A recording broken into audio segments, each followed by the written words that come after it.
In the next 15 minutes, if you watch and apply these lessons, you will no longer be a beginner jazz guitarist. That's my promise to you. So stick around for these 27 beginner mistakes that jazz guitarists make. Let's get a little up close and personal for this, and let's start off with number 1. So the first mistake I see a lot of beginner jazz guitarists make is that they start most of their phrases and end most of their phrases on down beats. So those 1, 2, 3, 4 beats, if we just delay some of our phrases to an upbeat, it tends to be a little bit more rhythmically interesting for jazz. That's mistake number 1. Mistake number 2 is that you're not listening to enough jazz or jazz guitarists. So in order to internalize the language of jazz, we really need to immerse ourselves in the language. Any language teacher will tell you that you need to use immersion as your best strategy. So listening to more and more jazz, that's what's really going to give you the nuances and the vocabulary that you need to play this language. You want to really listen deeply into the 2 to 3 favorite jazz guitarists that you personally enjoy. For me, that's guys like George Benson, Wes Montgomery, Pat Metheny, Joe Pass, and it might not be them for you, but you want to listen to them deeply, really understand their playing, and then also listen to those albums that are really well known. I'm talking about albums like Miles Davis's Kind of Blue, John Coltrane's Giant Steps, the iconic albums in this genre. That way you really have an understanding where the language is developing over the course of time. The third mistake I see a lot of beginners make is that they don't actively listen.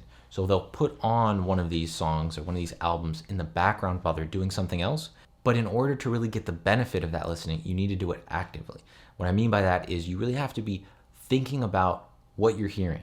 And sometimes that means asking questions about what you're hearing, whether that's recognizing certain chords or scales. And you do this at whatever level you can. So it might be you just recognize the song. It might be you're just recognizing the rhythm that they're playing, or that it reminds you of something else. And as you get more advanced, you'll start to recognize more and more details from what's going on. But you don't get to that level unless you're actively listening. Again, ask questions while you're listening. Think about what's going on. Why is the drummer doing this? Listen to different instruments while you're listening. Don't just listen to the soloist. Listen to what the piano player's comping behind the soloist. What rhythms do they use? When do they not play? When do they play? All the things like that. There's a ton of questions, but that's what you need to do to really get the most out of your listening. The fourth mistake is playing too diatonically and not using enough chromaticism. So if the chord is C major, a beginner will use almost all just C major scale. They don't know how to create enough tension that it then is a satisfying release. You guys are going to roast me in the comments for that. They're not using enough tension. A good way to start building in some more tension into your playing is working on things like enclosures and also your bebop scales. I have a book for bebop dominant scales and patterns that you guys can check out, or just check out my video on bebop scales. I have a couple on the topic, so I'll link those above. So it looks like I forgot number 5, so Editor Chase is here to fill in that information. Number 5 is not building off the knowledge you've already learned. So this is really critical in the area of repertoire. If you guys want, I can talk a lot more about this. I have a whole system that I've created as far as which song goes into which other song based on the least possible amount of new information. So if you guys want me to go into that, let me know in the comments, but make sure you're building off the information you've already learned and not jumping to something completely new. Number 6 is not having a practice system. What I mean by this is you need to know when you're practicing, whether that's in the morning, in the evening, and also throughout the week. When can you practice? When should you practice? You need to know what you're practicing. You need to know how you're practicing, meaning in your environment, what does that setup look like? What are you actually going to do, and how are you going to do it? And then also the why, the motivation. Are you practicing for a concert, for a show? Are you practicing because you want to play a certain set of songs? You need to know that motivation and connect to it. That's really what's going to allow you to be motivated to practice when the time comes. So make sure you know what your practice system consists of. So the when, the what, how, and the why. Number 7 is not having a teacher or mentor. Now, obviously the best teacher or mentor would be someone that you can interact with in person. Now, During this time, it might be difficult and also expensive to get someone in person. So the next best thing is something that is still live, but maybe online. And then after that, following a system from somebody, whether that's through YouTube or through books, that is laid out that you can actually learn from. The downside of that is that it's really critical to get feedback at the beginner stage to quickly progress. So what a teacher gives you in addition to the feedback is also a lot of motivation, because they give you that accountability that is really hard to get from just learning on your own. When you have a teacher that's expecting you to come in prepared with something, you tend to not want to disappoint them, and you want to show the best that you can do. So that motivates you when you might otherwise not want to practice. I know that's true for me. It's true for a lot of people. So finding some sort of teacher or mentor is critical at this stage. The 8th mistake I see people make is that they avoid their weakness. Now, there is a bit of a debate on whether you should focus on your strengths or your weaknesses. At the beginner stage, I think it's very important to pick a few of your weaknesses and really make them weaknesses no longer. So that might be playing chord melodies. That might be, at this stage, it might be something even more basic, like just learning your scales. If you know what your weakness is, you really want to dig into that, and that is going to be the place that you're going to find a lot of growth. For me, for a long time, it was playing fast, and then I really dug into figuring out how I could play faster, and that is no longer a weakness, but a strength of mine. So the weakness will end up being a source of strength if you work on it. 9 is not recording yourself playing and not listening back. So you need to record yourself to hear what you sound like from an outside perspective, and then also listen to those recordings. And this is very challenging. I think in the practice session, it's a bit more difficult to do. If you're playing out for people, then listening to gig footage also is helpful. But at the beginner stage, you might not be performing at gigs. So then it is important to film or record just audio of yourself playing.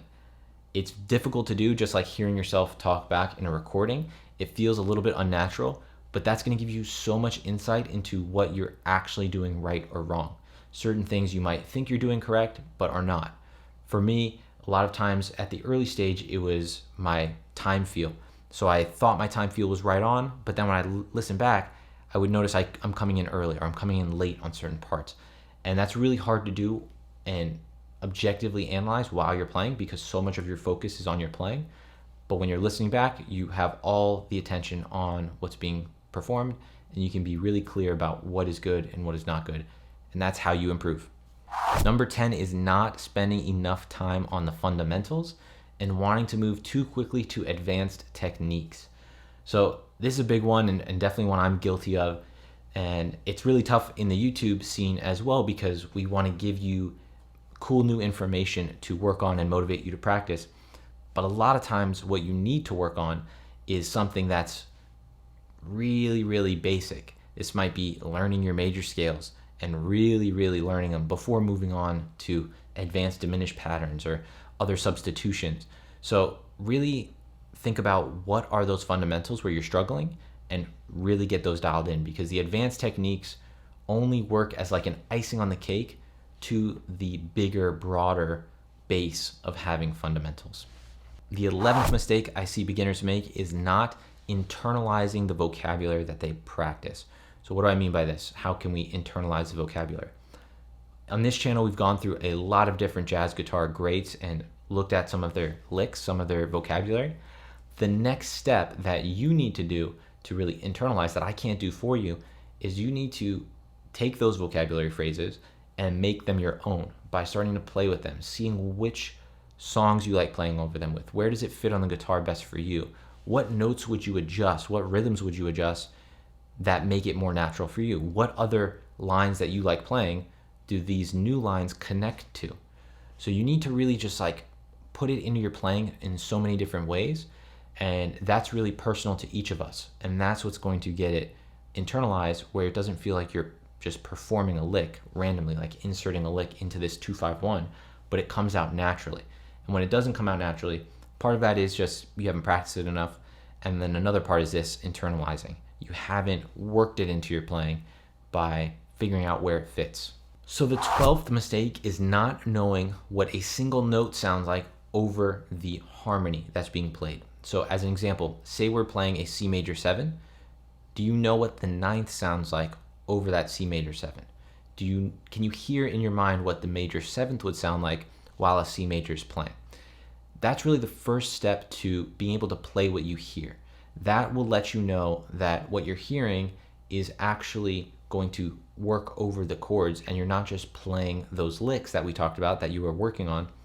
You're actually hearing something and then able to reproduce it on the guitar. Number 13 relates to rhythm, and this one I've seen with some of my students where they play with a lot of triplets in a row. And a lot of times our basis for jazz lines should be eighth note lines, not triplet after triplet. And what happens when we do that is it starts to sound a little bit cheesy or corny in doing those consistent triplets. I'm not saying don't use triplets. Triplets are used a lot in jazz, but the basis for your lines should really be eighth note lines, not triplet lines. Number 14 is not starting off your solo simple enough. So what I mean by this is not starting with a melody or motif in mind and really just coming out of the gate playing way too much. And the problem with this is it doesn't give you anywhere to build, and your solo quickly dies off because you're starting in a place that you have nowhere to go. So we want to start off really, really simply, almost too simply, and then as the solo progresses, as the song progresses, you will be able to develop that, go back to other themes, and work on that melody you stated at the beginning to build to a climax. It'll feel much more satisfying for the audience. Related to that is number 15, which is not keeping the melody of the song you're playing in mind while you're soloing. This is really important for two reasons. The first one, more importantly, is that it connects your solo to the melody of the song. A lot of times, especially when we're playing with backing tracks like iRealBook, we kind of treat each song like just a set of changes, but it's not. It is a melody and it has chords sometimes that aren't reflected in the backing track, and we want our solo to be unique to that song and reference the melody of that song. So by keeping the melody going in our mind while we're soloing, our solo will start to play some of those elements from the melody. And the second one that's really helpful for beginners is it's a great way to keep your place in the form. I know for me as a beginner, even on songs that are easy, there's certain ones that are easy to get lost on, like So What, because you're just not experienced enough to be listening to that melody and know where you are within the form of the song. So that's one way you can do it. Number 16 is always playing your chords with the bass note. This is another really common one. So if you're playing your drop 2 or drop 3 voicings, try taking off the bass note when you're comping for them. And this is definitely what you want to do if you have an actual bass player playing, but also even in other situations or comping for yourself, you don't want that bass note in there always. Number 17 is not understanding your technique. And I mean your specific playing technique, not necessarily the one I use, but really trying to figure out what technique works well for you, what set of techniques work well for you, what types of picking do you like, whether that's alternate, economy, hybrid. What is that group of techniques that really work for you, and then understanding those as best as you can. Where does that fit in the kinds of lines you play, the kinds of melodies, kinds of chords, all of that. Really dialing in your technique and taking that as an important part of your craft to allow you to make the music that you want. Number 18 is a big one, and this is not doing enough active learning, not active listening. What I mean by this is we tend to have or at least a lot of people tend to have a bias towards learning from books or videos like this. And the most important thing you can do if you want to learn something is do that thing, and that thing as specific as possible. So if you want to learn how to solo jazz, you need to actually be doing much more soloing, not watching videos like this. Even though that helps me, you need to actually get in and do the thing that you want to practice. So if you want to get better at comping, you need to do a lot more comping. And this one is really important. I think a lot of the frustration or pushback in doing more of this is that people have this fear of failure. They have this fear of being seen as a beginner. but we really want to cultivate the beginner's mind. In martial arts, this beginner's mind is referred to as Shoshin. Yes, and I think Shoshin in its essence is Zanshin. Because what is a beginner's mind? It's a mind that is open to information. And how are you going to be open to information? By being present. And that just means we want to approach each new thing we're learning with an open mind, as if we don't know anything. And we're really open to what we're playing, what the feedback is from what we're doing. So doing much more active learning and having that beginner's mind while we're doing it. Number 19 is learning jazz in isolation of others, meaning not actually playing jazz with real people in a live situation. And this one is really strange if you think about jazz as a language. We don't want to learn the language not to speak it with other people who also speak that language. That would be kind of strange. And yet that's what a lot of people do by learning this only online to play with nobody else. So you want to, as best as you can, find opportunities to play jazz with other people. That will teach you so much that cannot be transmitted through video or books or other types of learning except that actual experience. If you're sticking around all the way till now, good for you. I really appreciate all the support. We will keep going. We only have a few more left, and these ones will really help you out. So number 20 is not learning the right repertoire for your levels and goals. And what I mean by this is a lot of times the repertoire we learn jumps around and is done because it's considered a standard, but we don't actually think about whether that's something that we want to learn or whether that helps us towards our goals. I'll give you a couple examples. So if you want to be able to play at a jam session, you're going to need to learn a different set of songs than if you want to perform solo guitar. Or if you want to perform solo guitar at a holiday party, people will want to listen to holiday tunes. You need to really think about what are your goals here and then learning those songs based on that. The other part of this is learning repertoire based on your level. So making sure that the songs you're learning also connect to what you know already within this genre, not trying to do something that's more advanced than what you really should be learning. Number 21 is not doing enough repetition on the things you're practicing. Number 21 is not doing enough repetition on the things you're practicing. I'm not talking about 10 reps or 100 reps or even 1,000 reps. You need to be practicing and repeating so many more times than you think you do. Number 22 connects to the way I think about my master lines and the 5 positions on guitar. That is not visualizing what you're learning and playing within those 5 positions, and then moving that around to other positions and working on that. I can do a whole video on this specifically if you guys want, or any of the other mistakes that we've been discussing. Let me know in the comments which of these connect to you and which of these you want me to go into more detail on. 23 is beginners tend to play these wandering phrases where it never really ends. It's sort of like a run-on sentence. The way to fix this is by singing along with what you're playing. And when you do that, one thing quickly happens is you run out of breath. So that forces you to take a pause. And then naturally your phrases will have at least some breaks and will start to feel more natural just from the sake of singing along with what you're playing. It's also easier to connect to what you're hearing with singing. So just singing along with what you're doing in general. You don't have to be a great singer. Just humming the pitches, singing along with it will be enough. Number 24 is not having frequent enough practice sessions.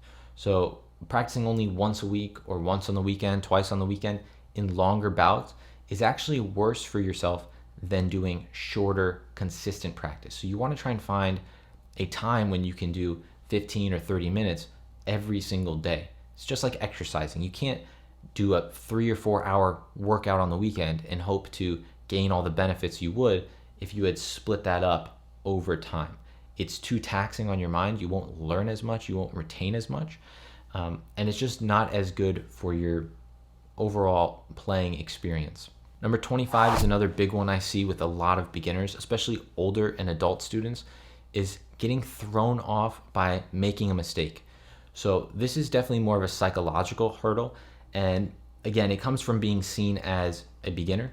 But what you can do here when you play a wrong note is just understand a couple of things. The first thing is that does go away with time and experience. So partly you're feeling awkward or judging yourself because you don't feel like you're playing well.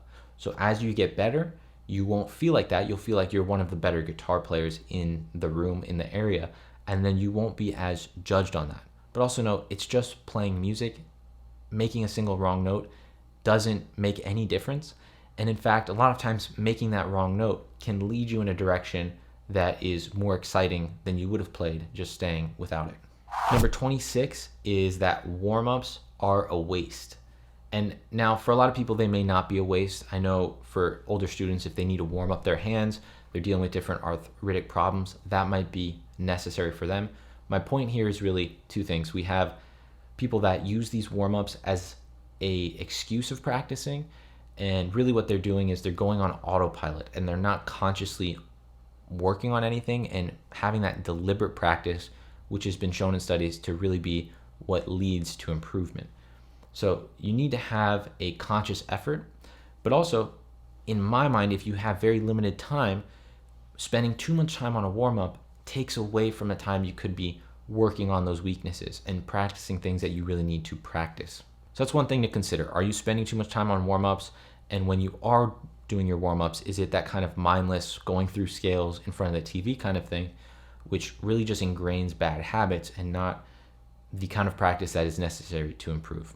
And number 27 is looking for tricks or hacks instead of putting in the work. Now, I know people that follow my channel do not do that because you guys stick around for the end of the video like this. I try and give you more thorough content as if this was a live lesson with you. And my videos don't tend to appeal to those that are looking for that quick fix.